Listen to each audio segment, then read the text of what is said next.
In early 2000s, I went with Quaternary Research Center sent, i.e. we sent ourselves, Dave Montgomery and me, Bernard Halle, some other guys from UW and a bunch of students, and guided by Liu Yiping from China, I went off to Southeast Tibet.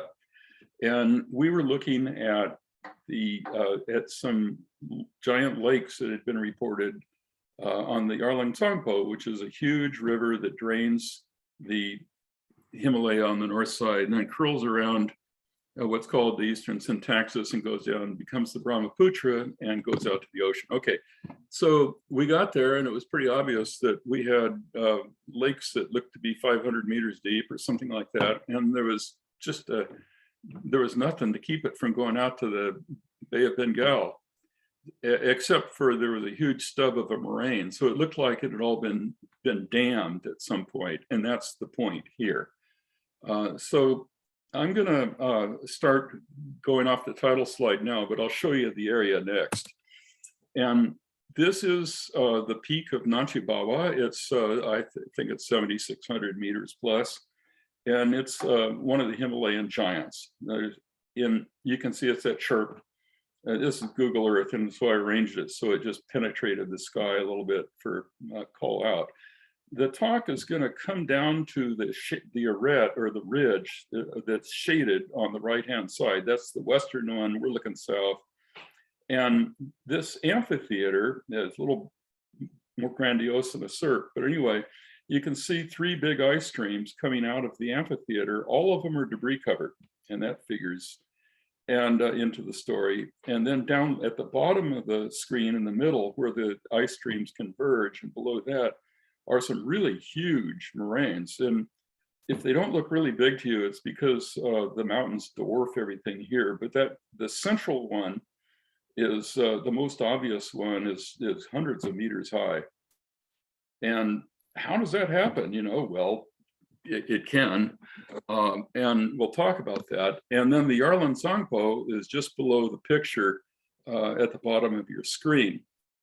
And so this is going to be an odd talk because usually well, for one thing, I'm giving it, but usually, you know, scientific talks, you have a premise or some hypothesis you're going to test, and you collect some data, and you come to a conclusion, and you interpret the data and conclude something.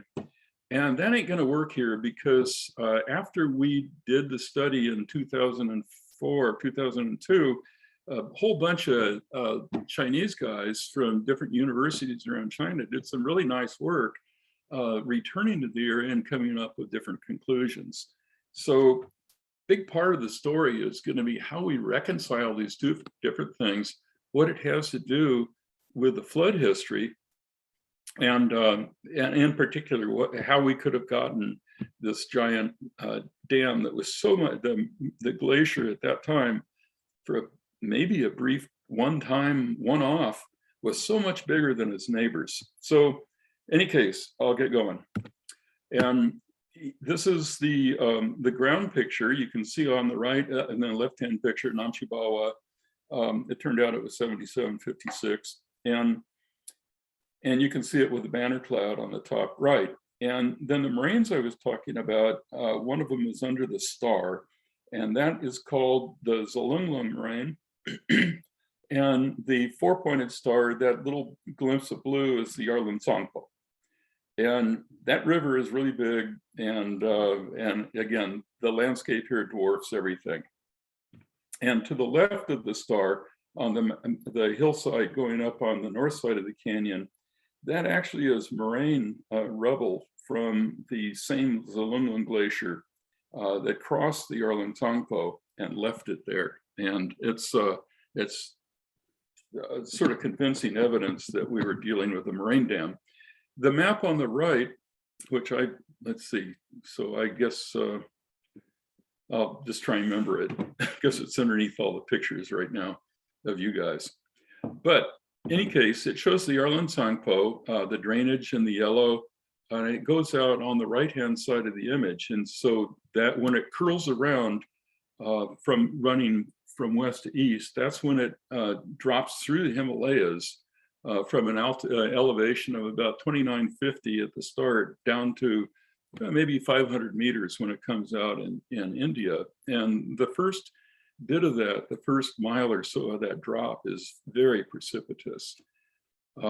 And so a lot of the interest on this area is focused on how the uplift of Tibet and the erosion and these giant lakes and the dams interplay. And that's not my interest at all in this, although it's fascinating. What I'm interested in is, again, is the mechanics of how the damming occurred. And the articles just say, oh yes, there was a moraine dam and the glacier dammed it, and it was there for a long time or a short time or whatever people concluded. And so let's see, on to the next. So here we go. The history that I just told you a bit about, it was first reported by this guy, Jean, who noticed on the Nyang River, prominently mentioned in the map there, that there were lacustrine terraces far up the walls of the valley. And not only that, they were in the Yarlung too. And so group number one, which is Dave Montgomery from UW, led us and Bernard, and I tagged along with the students. And so group number one looked at it and thought, well, that's pretty interesting because we can conclude things from it about the nature of the lakes. And not only that, there were two lakes, one shallow and one deep. And group number two consisted of, and I've just shown a fraction of the studies here. I think I put 5, but they began immediately and went all the way to the present year, and concluding basically the same thing with different flavors. Like some thought, oh, there's just one big lake, all the way through marine isotope stage 4 to 2. And so, and the others, some thought, well, there's 2 stages, and I'll focus on those prominently. And 1 or 2 of them found some anomalous results, anomalous for them, and I'll focus on that.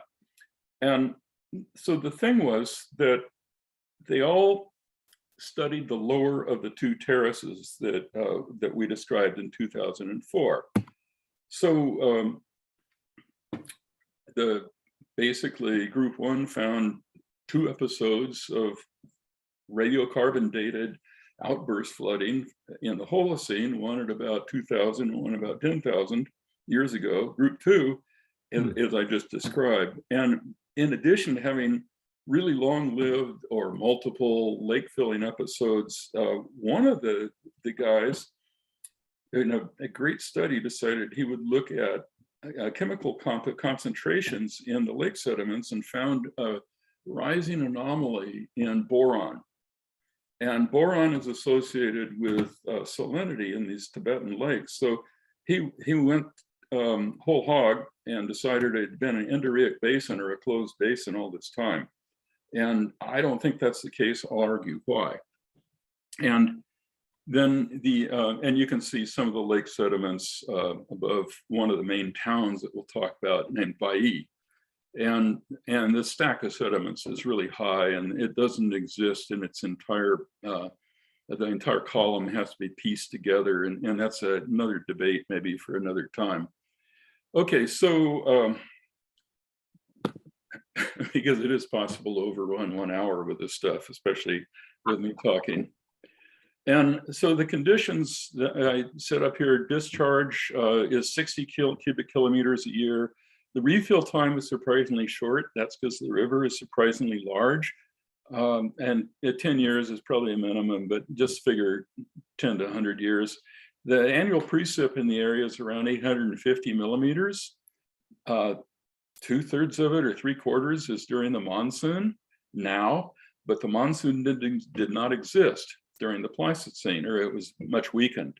Annual temperatures somewhere around 0, and the paleo conditions are, surprise, surprise, poorly constrained because really nobody made measurements before 1950 or so when the Chinese took over. And so the talk, I'm going to give a little bit of details on lacustrine evidence because it's so important. And then we'll talk about the Moraine Dam, which I've already done a little bit about, but the glacial chronology, which is tough here. And then discrepancies between the models, and then some way to reconcile them. So the picture on the top right I think you can see on the far side of the Yarlung Tsangpo there, which is like half a kilometer across, you can see this terrace with it's sloping down to the left, and it really is, which is upriver, and that's the till, that's moraines. And Dave Montgomery confirmed that the horizontal light patch, light streak, looks like a bed, but it's not going across, is something left fluvially during downcutting of through this moraine. And then the Yarlung Tsangpo goes off through the mountains and the horizon and turns right and goes down to India. The moraine itself, just a close-up so you can see what it looks like a little better. And that's the big Zelunglung moraine that is just huge. You know, it's hundreds of meters high. And how did it get that way, and what is it? And I think folks have probably missed a lot of that, a lot of the reasons for that. And so the lakes, here are the terraces. And this thing is called Paleo Lakes at Lindsay, because Lindsay is a town at the confluence of the two big rivers, the Neon and the Yarlung Tsangpo. And then on the right is a long profile on the Zelunglung moraine. And so the terraces form two levels. So first of all, we're talking about on the left, and you can see all the little round circles following the Nyang River down. And those are just very late Holocene fluvial terraces. But then when we get down to 3,100 meters or so in the middle of the graph, you can see a bunch of open squares and triangles and stuff going off to the right at constant elevation. And those are lake terraces that don't follow the river because there was a lake there. And it was pretty stunning to see this, but even more stunning was to see it at 3540 or 3550. The same pattern echoed at much higher elevation and a much older and eroded series of lake terraces. And then the black bar at the right-hand side at 400 kilometers is the Zelunglung moraine dam, which is of course inferred, and that's the thing that impounded the lakes. Now, if you look at that Zelunglung moraine, you can see it drops out of the mountains from the right down towards the river at the bottom left of the graph, but then it goes into a flat at that same 3540, which is the height of the lacustrine terraces upstream. So that's either related to the outflow of the lake at the beginning of the flood, or it's a bizarre coincidence that should not be allowed according to the rules of science, where we're supposed to find meaning for things. But there it is, and it's sort of undeniable. And then it pitches off more steeply at the lower left when it was eroded by one of the most recent, the 2,000-year-old flood. Comparing the flood of the bigger one, the deep one at 3540 meters, 680 meters deep, to other big floods now known around the world, and there may be more. You can see this stacks up really pretty well against larger ones like Missoula and Hure out of the Altai Mountains, and then Darhat northern out the head of the Yenisei River. But really, the best way to view it is probably one of a half dozen really big floods that have been characterized in the world. The map on the right shows in blue shows where the lakes would have been just by elevation, and this is the higher lake here. And the numbers give the sort of the metrics for the lakes. And the important thing, I guess, is the volume of the big lake was over 800 cubic kilometers, 10 times as big as a shallower lake. Maximum depth was 680 meters and versus 240. And the peak discharge kicks it into the mega flood region, i.e. greater than 10 to the 6 cubic meters per second, and for both of them. And those numbers come out of Dave's paper. Well, we were all on it, but he was the leader. So the chronology we have from the UW group is shown in the graph superimposed on the lake curve there, the river curve for the Nyang River. And you can see we didn't have a lot of money, so we don't have a lot of C14 dates, but what we see are like 11,000, a couple at 12,000, one at 8,300, one at 9.6. And so it's kicking around there at around 10,000. And you could make a reasoned argument that this is actually part of the Younger Dryas, which is sort of 11 to 12,000 and was a resurgence of glacial conditions. Or you could make an argument that this is at the just post-Younger Dryas and is about leading into the climatic optimum at about 9,000 years ago, when moisture got much greater here, with the both because of the westerlies carrying more moisture, but also because of the monsoon crowding in from the southeast. If we go down to the lower lake, we see dates like 1.5 in the middle of the graph there, 2.2, and then some younger ones, and around 400 or 500 years of age. And some of those, I'll talk about the picture on the upper right, because I think it's interesting, but it's complicated. It's not all just 1,000 to 2,000 years. And then let's see, the star there, that's actually not a lake on the right axis in the Moraine Dam. That's actually a level of the Moraine Dam that was eroded. And it looks like it was eroded fairly recently. And that's 2,000 years ago, coinciding with the big flood, the second big flood. Now, some of those dates come from archaeological ruins, and one's called a tower. The tower is near Bai in the upside down triangle. And the other is actually more interesting, is a mud fort at Daduka on the Yarlung River, and that's shown in the picture in the upper right. And the reason it's interesting is when I found it, I thought, wow, it's sitting exactly on the level of the lower lake. And that lower lake is cartooned in with blue.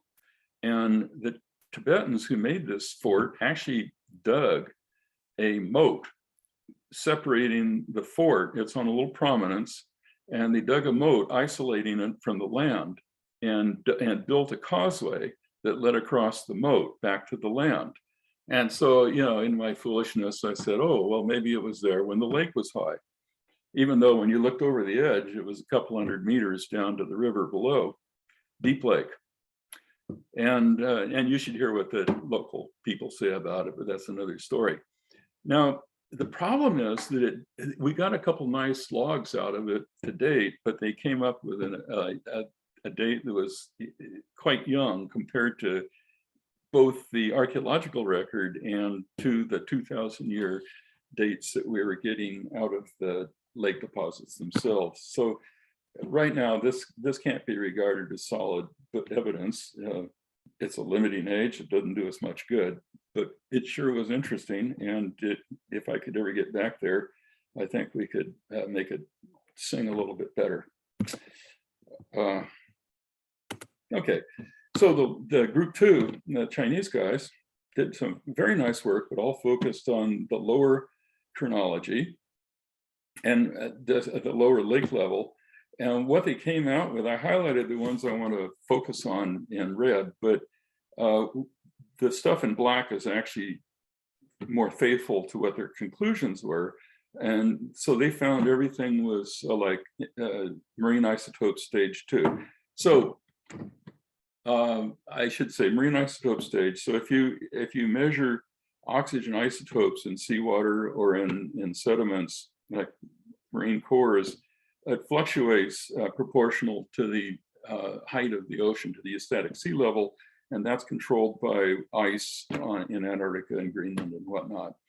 So that's taken to be the gold standard for the overall average climatic record for Earth, certainly for sea level. So they were finding when in MIS2, that's a time when the sea level was low. It was the last glacial maximum, or LGM. Sorry for all the weird acronyms. But they found over and over again that that's when the lake was depositing, and lots of dates, but most of them were OSL, or optically stimulated luminescent states. And this lake, if anything, was quite turbid because it had glacial silt in it. That's what makes up the sediments. And so it's and it's quite deep, it's hundreds of meters deep. So we don't know if these ages are all completely bleached or what it is, but it certainly looks pretty convincing that the lake was there during the last part of the Ice Age. Now, the ones that are going to be important later on is the one at the very top by Lee, and that gives the same age that we were getting for the big high stand, but it's for a secondary lower terrace that was below that fort, if 50 or 100 meters or something. And yet, compared to the lower terrace, the age was much, much younger. And it's looked to me like what's happening is we're having sediment plastered on the inside of the terrace by the younger lake against an older lake. And so, and that was repeated in one of Zhang's measurements with a 14 carbon on something, probably he didn't specify up to branch or something. Now, if we go over to, I mentioned the boron at this town, Lucia, and I don't know if I'm saying that right, but in any case, the graph on the left-hand side is showing the boron concentrations increasing from the bottom around 30 micrograms per gram up to 75, which is equivalent to salinities of about 4.5 to 8.5%. Now, the who measured this said, oh, well, it was a saline lake, and that means it had to be a closed basin because it was evaporating, and all that's true, but it's much, much less saline than the ocean. And for comparison, the ocean's 35 per mil, and the Salton Sea, which filled in 1906 in a single episode, evaporated enough that the salinity in 20 years raised from 1 per mil to sea level, or to seawater values. So my conclusion is that there's no way this was a closed basin, although probably it was a leaky dam that allowed water to go out to be replaced by water coming in. And so the implication is the glacial lake during the glacial time was short-lived or impounded by a leaky dam. And that has all sorts of implications for modeling because it's really hard to know how the dams failed when all the evidence has been removed in the flood. So we'll take little scraps where we can get it.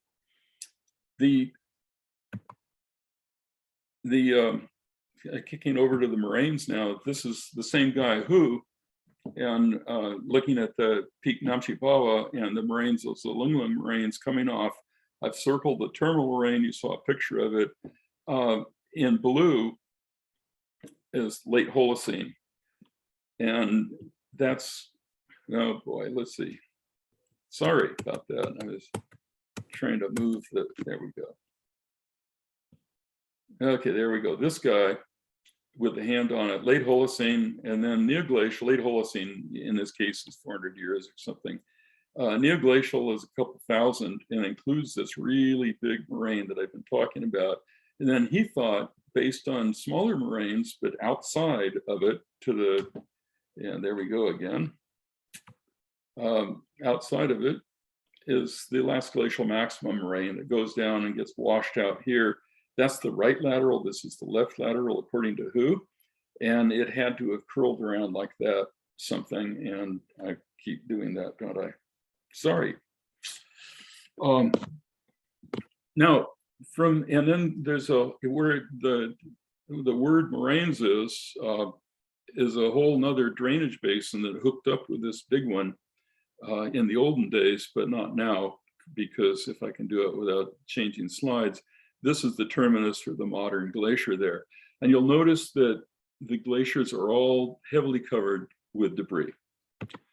Okay, so it turned out not to be possible to do any reliable dating on that big Zelunglung moraine. And So who dated it, the drainage that I just emphasized at the town of Pai. And then we did some work with beryllium tin and Bodhi Tsangpo, which is circled in the upper right. Excuse me. And you can see Namche Barwa and its mate, Gyala Peri, equivalently high giant Tibetan peak, and the river Yarlung Tsangpo flowing between them through a tortuous path that leads off to the bottom of the picture. Now, in the upper right is whose map of the Pi drainage showing his OSL dates, and then for the red one, the biggest moraine, that actually he shows it closed, but it just ends open. There's no terminus, it's been eroded. And he sees that he did beryllium on that, coming up with 20,000 year numbers. So sort of believable. And then the odd liver-shaped thing below that is a terrace that he dated at a couple thousand years, which looks like it's been eroded by the flood. So, and that is that one of the spillways, or is that the spillway?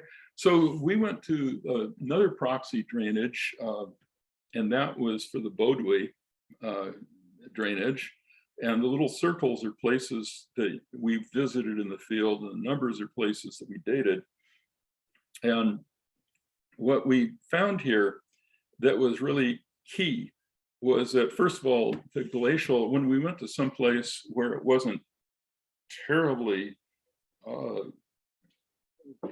giant terrain, big rough terrain, like these peaks are 5,000 meters or 4,500 meters. Excuse me. But the river is about the same elevation. So there's a lot less damage has been, but the landscape here and the glacial preservation has been better. And we see a more complete record yet.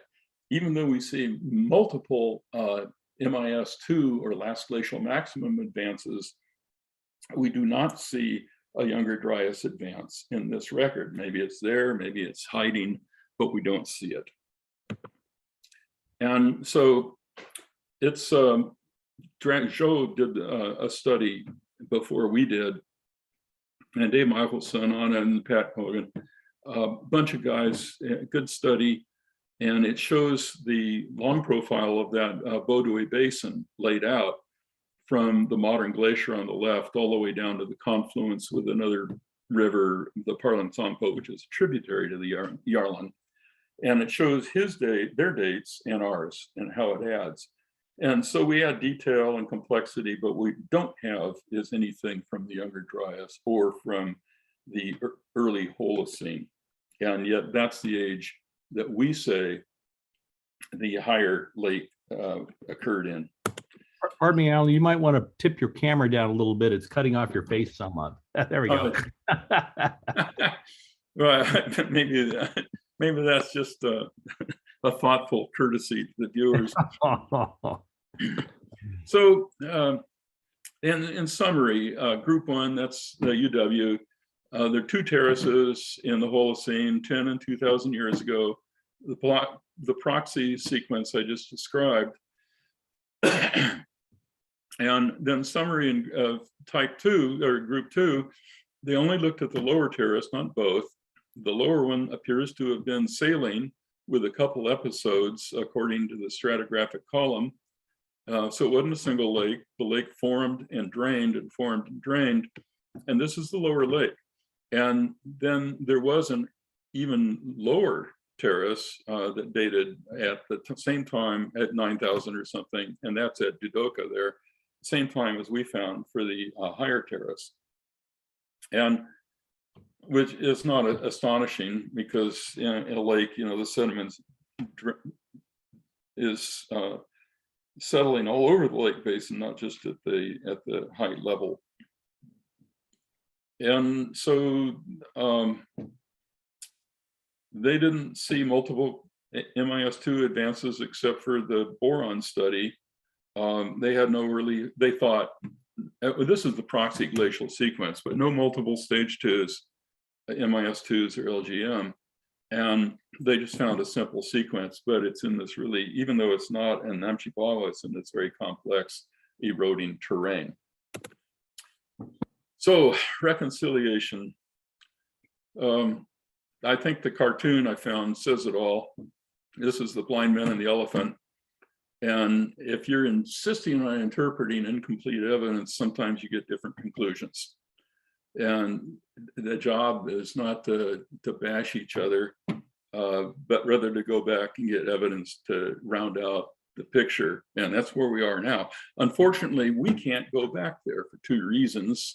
China has excluded especially American geologists from Tibet for at least a couple of years ago. And in particular, this area, they've been considering for years building a huge hydro project. And they really don't want people to be looking at it because this area has generated some of the biggest earthquakes in history. The Assam Earthquake had boulders were jumping out of the ground down in Assam, down in India, because the gravitational acceleration exceeded 1G, or the seismic accelerations. And they're huge, and that's not the only one. So India is actually in peril were some kind of project to fail. So they just don't want people looking at it, I think. So the reconciliation, well, group one didn't date pre-Younger Dryas lake sediments. That's us, UW. And group two found the lower terrace to be late Pleistocene, did some deposits that showed that that story was too simple by their own date. And sorry about the phone, we're getting a whole bunch of spam calls right now. It's probably our warranty. What they want is for us to, they want to buy our house so they can tear it down and put in an apartment complex. I'm tired of talking to them. Anyway, we're groups and they figure we're so old, we don't have, well, maybe they're right. we can't handle our affairs anymore. Anyway, where groups 1 and 2 did date the same terrace, the ages were consistent. So I'm pretty happy with the dating they did, except I'm a little worried about partial bleaching for OSL. In the glacial, the big moraine is likely a medial equivalent to the higher terrace. It dates, I mean, the proxies are sort of old. The medial glaciers where two glaciers come together, we have 3 coming together. And when you have a lot of debris from the left and right glaciers that join, they will, when it comes together, you get basically a moraine down the middle of the glacier. It's called a medial glacier. And I think that's what we're seeing. And I think the map that the Chinese guys made shows that as well, but they didn't call it out. And group 2 claims that that is neoglacial, that big medial moraine. So that's a conflict there. And now I'm going to kick over to studying the glaciers a little bit more here in the next few slides. And this is a reminder in case anybody needs to brush up on glacial geology, but there's this thing called equilibrium line altitude, or ELA. And the picture on the lower left is a cartoon and sort of illustrates it. But the idea is that if you're high and cold, you're accumulating ice. And if you get down into the warm zone at lower elevations, the ice ablates or melts or it sublimates everywhere. But in any case, the mass balance is 0 in between, and that's called the equilibrium line. And so that's a real prominent line that's usually calculated in glacial studies. Doesn't work too well where we are now. Now, this is another interesting thing, but it's just that the glaciers in the ablation area at the bottom, when you do a cross section, they tend to be convex. They're concave up in the accumulation area. The contour lines are flat going across the glacier at the equilibrium line, and then they're convex. That means that the moraine, the lateral moraines, don't have to be as high as the dam in order for this to all work. It's the center of the glacier that actually does the blocking, or potentially. And let's see, I guess there's a whole bunch of stuff in the yellow and green box on the right, but it's 11:43, so I want to move on. But the important thing is there's a thing called the accumulation area ratio, and that's the ratio of the upper zone, the accumulation zone, the area of it to the whole glacier. And that has some characteristic relationships provided it's clean ice and thermal equilibrium, climatic equilibrium. And so it typically, like say for the Sierras or the Rockies or many other ranges around the world, is around 0.67. The accumulation is big compared to the total area of the glacier. But it is responsive to excess snow from avalanche sources, like on Mount Everest. A big fraction of the ice in the glaciers is caused by avalanching, or decreased ablation, which can be due to debris cover. So you put rocks on top of the ice, it's harder to melt it. So forming the high dam, and again, you know, I'm looking at the clock here, but there's 4 mechanisms that work to form this dam. One is just purely climate. It could have been cold and wet. Another is that the glacier got really big because it built up over time. This was a Bob Sharp's onion skin glacier theory, or hypothesis, I guess. But the idea is, and you can see it in certain places like Convict Creek in the Sierra Nevada, but the glaciers come out repeatedly and they sometimes will override each other instead of going inside or bulldozing the older deposits away, one or the other. So it becomes composite. If you did a section through it with a giant backhoe, you'd see different ages of till. So the third over there is that as avalanche sourcing, and we've got a 2 kilometer high cliff that collects snow. It avalanches down under the glacier. This is on Namche Barwa. We also have a huge area to the south, which is windward during the monsoon, but not necessarily during the Pleistocene when the monsoon was not very strong. And so that adds more precipitation than you expect for the number of square kilometers in the glacial basin itself. And that affects the AAR, the accumulation area ratio. And then, as I mentioned earlier, the debris cover can increase the ablation area because the ice just doesn't melt, but it keeps flowing. And so the options 1, 3, and 4 all reflected anomalous AR values. So someday we'll have to figure out how to do that. And I'm not going to go into, right now, I'm not going to go into Sakai's diagram there that relates temperature and precipitation at the equilibrium line altitude. But instead, what I'm going to do is show you this picture of the main Zelunglung glacier during what Hu called M3 time, or it would be late Pleistocene for him. And I've gone through and outlined what he sketched in the map you already saw, but I added to it some things that are physically necessary. So first, under the thing called ABL, that's where the moraine was on the far side of the river. So you can't get around that. That was, the glacier got that far, and then Hu said that it turned right and flowed down the Yarlung Tsangpo between ABL and M3. And I agree, it did. Although we mapped it as outwash 20 years ago. Now, it also had to have gone the other way. This thing was 680 meters high if it did the damming. And you don't have a 680 meter wall of ice that's stable. Even if it's not a vertical cliff, it'll still flow. And ice flows according to the topographic gradient of the upper surface. It's the pressure gradient that flows to relieve that rather than just worry about what's uphill on the river, which is pretty flat there anyway. So, and the other thing that is interesting here is that B is that neighboring glacier that had to have connected with a glacier this big, M3, and so it adds to the area balance for calculating the AAR. And then I drew the outline all the way up in the head wall, the yellow line with dots. I put red lines across, and I'm going to try and show it without changing the slide. There we go. Here's the important one, it's right there. And that's as far as we can trace these moraines of whose, although I have a disagreement with him over the last couple hundred meters as to where it should be. But I just drew that line across the equilibrium line.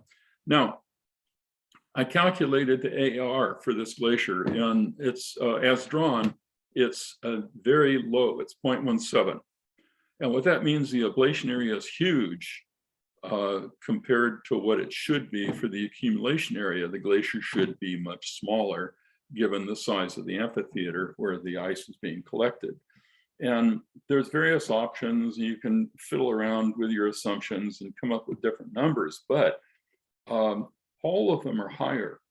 And for instance, if B was actually closed, that glacier at the bottom called B, if that was actually closed off, and I see when I went to from PowerPoint to PDF that some things happened to some of the labeling here. But anyway, and B is this guy here. And if you just look at that, you know, it's a regular glacier. It's like 0.5 or something, which seems to be par for the course in this topographic region, according to the Chinese scientists. And the modern in this area is 0.5, but we're talking about 0.2 or 0.17. And that is literally huge, and it's literally the difference between damming the river and not damming the river. So I feel fairly strongly that who was correct, and that we were also. But I'm willing to concede that it was more ice and till than outwash. But even though, well, this guy here would be outwash, this terrace, and it's headed downstream. It's not flat like the lake terrace. Okay, so we thought it would be, to interpret it, we'd look at three neighboring places: the Pi Valley, which who already looked at, what we talked about, and there what he calls M3 is the LGM, and that the AAR, the accumulation area ratio, is about 0.3 as opposed to 0.17. And Gyala Peri, that giant peak on the other side of the Yarlung Tsangpo, it was all higher than the 0.17. So the modern 0.5, 0.67, with debris cover, it kicked it down to 0.37. The Bodhi Tsangpo, I showed you a profile of that basin, and you get the same thing, 0.57, 0.65. So 0.17 really stands out in the context of the neighboring drainages and mountains as being anomalous. And so the debris cover model. This is a picture on the right of, again, of Namche Barwa, the western arete, and the part that dominantly, the part that collapses is the red triangle with the yellow outline. And that cliff is 5 kilometers from left to right and 2 kilometers from top to bottom. So it's a big source of rubble. And you can see even today, this mountain is falling apart rapidly. At this point here, this little island between this glacier and this glacier, can't draw either. Jeez, can't do anything. That is all rubble, and it's about 60 meters above the modern glacier level. So that's paleo. That was made some time ago. And I would argue it happened when this cliff substantially collapsed, either in a single event or over a period of years or decades, or time anyway. So what happens if that does occur is that you've got deformable ice underneath a heavy load, so it increases ice flow down valley, effectively thickening the glaciers so it squirts out down valley to achieve equilibrium again. So it creates a large ablation area. It's insulated by the debris because it can't melt quickly. So it goes lower and lower until it finally gets warm enough that happens. And there are local analogs. What we have on the left is an historical analog. During the Assam Earthquake in 1950, the Zelunglung Glacier actually advanced to dam the Yarlung Tsangpo for a week. And people were there, they saw it happen, and they saw the glacier advancing very quickly. And they called it surging, the scientists did. And then above that, going out to the little town of Gillespie, they called it ice avalanching, because very rapidly the Zelunglung Glacier spilled over the top of the moraine, mind you, without eroding it. But this actually happened and went through the town of Jubei and dammed the river down there briefly. And the dams were to a depth of 50 to 80 meters. If we go over, and that happened again a couple other times, once because of earthquakes, and another time in the past 50 years, and another time just because it did. And then if we go to Gyala Peri, there's this beautiful sequence captured on Google Earth, but by Sentinel and Landsat. This is 2018 following an earthquake, and the north wall of Gyala Peri apparently collapsed with 2 white arrows and covered the ice in the glacier there with rubble, which then squirted out as a debris flow at the bottom, sort of a la Mount St. Helens, and dammed the Yarlung Tsangpo. And then the river backed up its wide upriver to the bottom center of the picture. It backed up and overtopped it, cut a narrow channel through it, but it's been years and it's still there. And but not as extreme as it is now.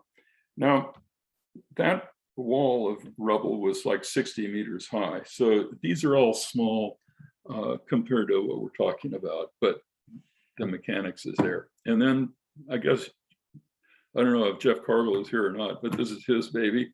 This is Annapurna 4 in the 2012 SETI flood that he studied, apparently with a larger budget than we had because and more friendly government sponsors on their side, because he could actually go and look at this stuff. But here, Annapurna collapsed. Now, this wall is under the red arrow is 1 kilometer across.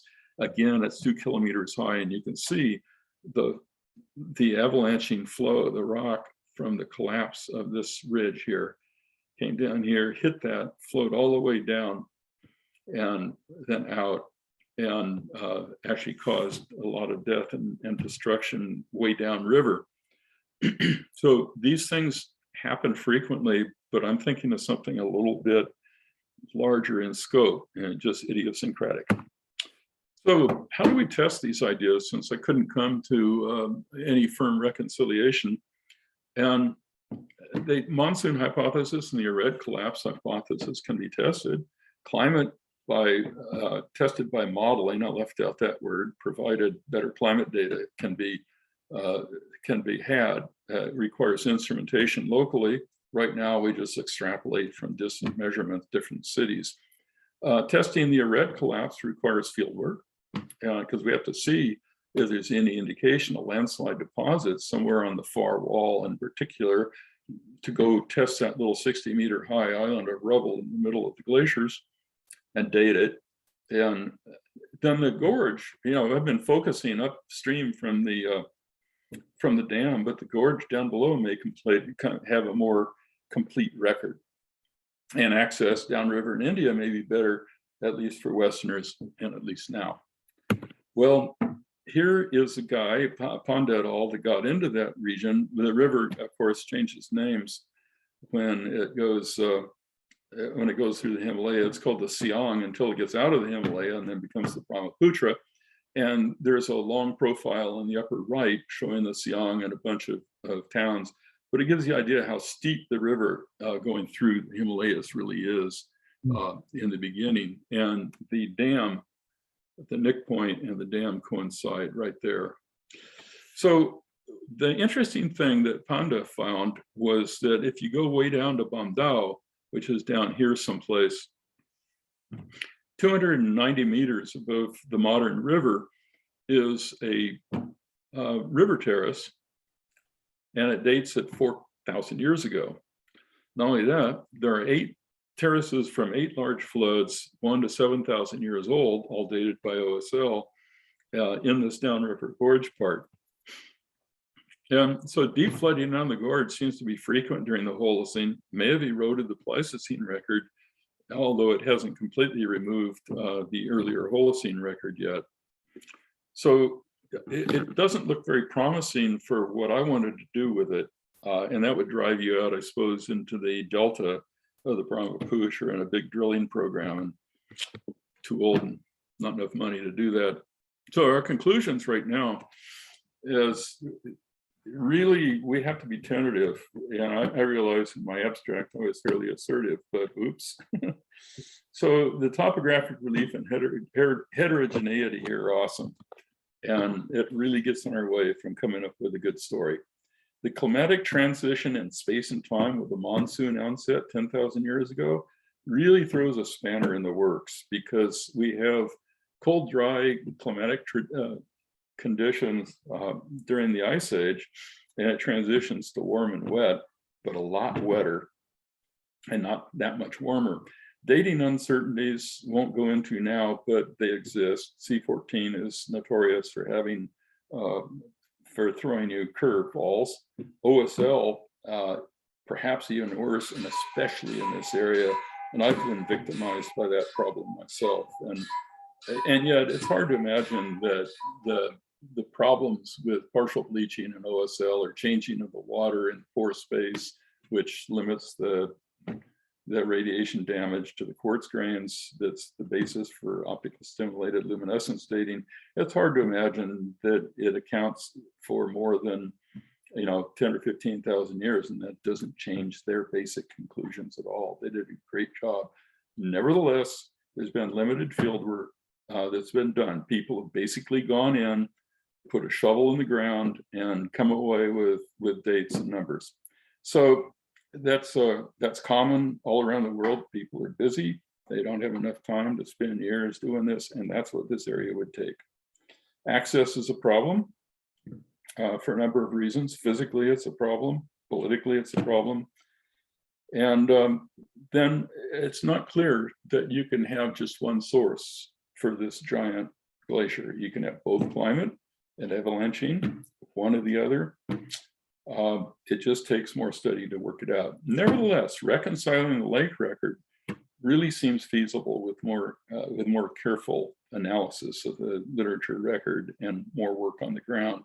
The moraine mapping is also eminently feasible, but we got to get there. And dating accuracy, of course, can be analyzed. So I think the magnitude of the AR depression, the 0.17 value for the Zelunglung moraine, points towards a red collapse as at least a major contributing figure. It's a one-off geologically. It may have occurred because of a seismic event. It need not have. Sometimes things just happen, like the famous Hillary step on Mount Everest disappeared a couple of years after the earthquake in 2014. A year or two later, climbers noticed it was gone. It just happened, I guess. So it's unnerving to think that we can't really rule out chance and randomness, but I don't think we can. Makes our job harder. So that wraps it up. It's 12:01, and I didn't leave any time at all for questions. But we can always have questions. I was going to say I'm delighted to go on and on. Yeah, no, very interesting stuff, Alan. Thank you very much. Does anybody have questions for Alan? I mean, I've got one. Well, I've got several in my mind, but I won't. I'll let other people talk as well. But the these kind of inconsistencies between groups. Really, but it sounds like you said that where they overlap, they get the same results. So it sounds like their observations are correct, but there may be a problem with the level of sampling. And it makes me wonder. Gee, you have like a giant dynamic map where you say, okay, here's where all the observations have been made. Datings and stuff have been made with these results. Now, here's where more data needs to be taken. Try here, and then like a challenge to people, to whether it's the Chinese or whoever's allowed in that area, saying, here's some priority areas that need to be targeted. Yeah, no, I'm with you, Mark. That's in my view, that's exactly right. And so Dave and I are Montgomery and I are planning on doing a review article that tries to consolidate. I call them reviews plus, because we're going to add our own new dates and new observations that didn't make it into the literature so far. but which are going to try and lay out, not necessarily to, wag fingers, but to just lay out where the discrepancies do exist and what might be done to address it, just like you said. On the other hand, with your dynamic map, I think you could imitate it pretty well by taking a 12 gauge and firing it at the thing. Yeah, well, I mean, I've in very different stuff. I've had some experiences in the past where, like, my data didn't agree with Alan Stern's data on something, and so there was various accusations of somebody's data had to be wrong, but it ended up being that actually all the data is correct. It's just the simplistic models are wrong, and now we've got a more interesting picture of this planetary body. So yeah, and I think that and what you just identified, well, first of all, at some point in our careers, we've all run into where we were a little overconfident and thought the other person was full of it, and found out later that it was just like the other way around. And this point where you have different groups with different dates and, different, in my case, and different interpretations and whatnot. This is the point at which learning is really taking place and where you can advance the science as a whole. So far more than just figuring out the age of a dam, we can actually make some improvements in how we handle stuff. So I'm pretty excited. I wish I was like 30 years younger. Hey, did anybody else have some questions? Just unmute and shout out.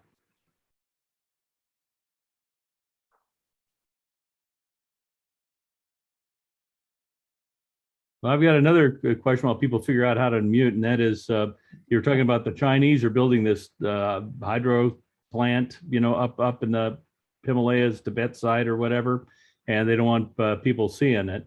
And I can't help but think of the dams that Cargill was recently talking about a big avalanche over there, or material following a couple of miles and impacting with 20 Hiroshima type energies and wiped out a couple of hydroelectric facilities. I'm wondering, is that where they're planning on building on the Chinese side? Are they at risk for that kind of drama? I don't know if you can answer that question, but. Well, I don't know. I mean, I would think they wouldn't want to build it in the gorge, that deep angular opposed mile deep gorge, because you could build a very high dam and you wouldn't have a lot of volume storage because the valley is like a slot. But up where the natural dam occurred, if you went back and put a 680 meter concrete dam wall to wall, you could dam up,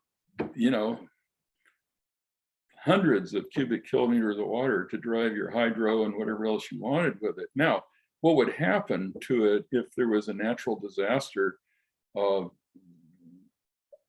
Yeah, I mean, I think you could crack it, but in my experience, which is very limited here, Jurassic Park had it about right.